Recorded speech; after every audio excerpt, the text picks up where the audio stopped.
Hello, students. This is session 5 of the chapter The Nature and Scope of Indian English Literature. In this video, we will learn some arguments for and against Indian English literature. Let us begin with the opinion of John Wayne, who says that literature is not possible in Indian English.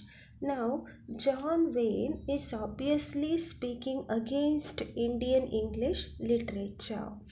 Let me read the words of John Wayne. He says, Indian English, being a lingua franca, lacks the fineness of the nuance that makes literature possible. He uses two words here. One is lingua franca and the other is nuance. Now let us first see what is lingua franca. Lingua franca is a common language between speakers whose native languages are different. For example, if we have two speakers, one who speaks Kannada and another Tamil, when they want to interact with each other, they will use English, which both of them know. So, English is lingua franca between them. Now, the second word used by John Wayne is nuance. Now, what is nuance? Nuance is the refined quality or subtlety, or if we say a Kannada term for it, sukshmate. Indian English lacks the nuance that makes literature possible because it is just a language of communication. You don't have the subtlety or refinement or the fine quality to make literature out of it. So, this is the opinion of John Wayne. He continues by saying, it is not a question of writing English like a native. Now, English is something which we Indians learn very early in life. So, we cannot say that we are not native speakers. Native is something which is associated with one's place or circumstance of birth.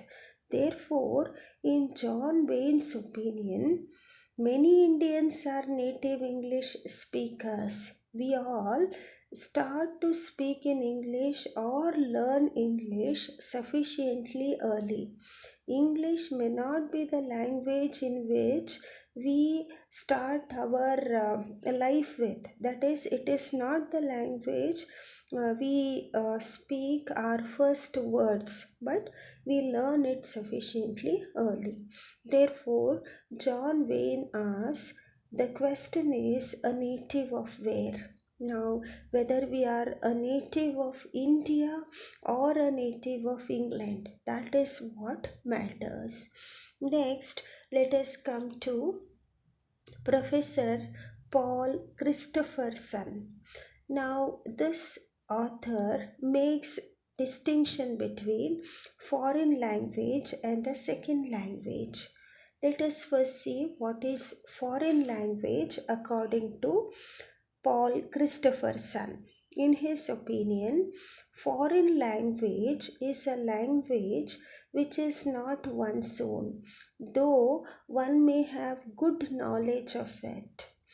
Second language is a language which is one's own, though not one's first order of importance, nor usually the first to be learned. Now, a foreign language is used for absorbing the culture of another nation. A second language is used as an alternative way of expressing the culture of one's own.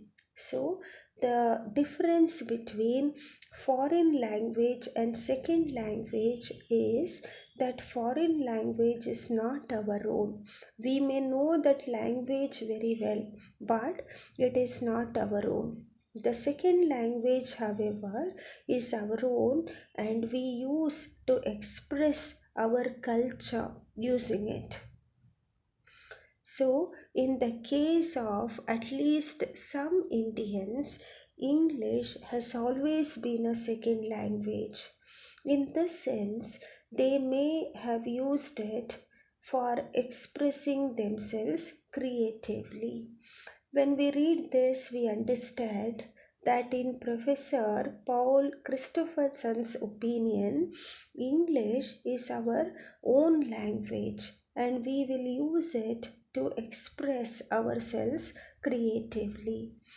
Educated Indians have been using English to write their letters, and they have used it at work and play and have acquired it so perfectly that it often becomes a part of our own life. Now let us see the opinion of Sri Aurobindo. Aurobindo says it is not true in all cases that one cannot write first class things in a learned language. Now, English is a second language which we learn later in life. It doesn't come by birth. But in the history, we have seen that people who learn language later in their lives have performed extraordinarily well in those languages. Example of Joseph Conrad can be considered in this regard. Joseph Conrad learned English only at the age of 26, but his novels are considered to be of canonical quality. There is also the example of Russian author Vladimir Nabokov, who learned English only at the age of 40, but he wrote 8 novels in English after learning it at the age of 40. Samuel Beckett has also shown creative effort is possible for a writer in more languages than one. So it doesn't mean that if you learn a language later in life, you cannot succeed in it. It only tells us that if we have interest, if we have aptitude, we can excel at any point of our life. Then we concluding this session, we read the following sentence. The proof of success of Indian English literature is its success. The steady interest it has aroused in English speaking countries shows that it has merits other than those of sheer novelty and exoticism. Now, English people always thought that India was an exotic country. Now, what do we mean by exotic?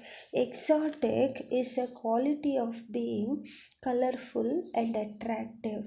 It is a style or trait considered as characteristic of a distant foreign country. Now, English written by Indians or Indian English literature not only has that colorful, exotic quality or being new and original, but it also has merit in it. That is something which is most important, and Indians have proved their merit throughout its history by winning several awards. Thank you.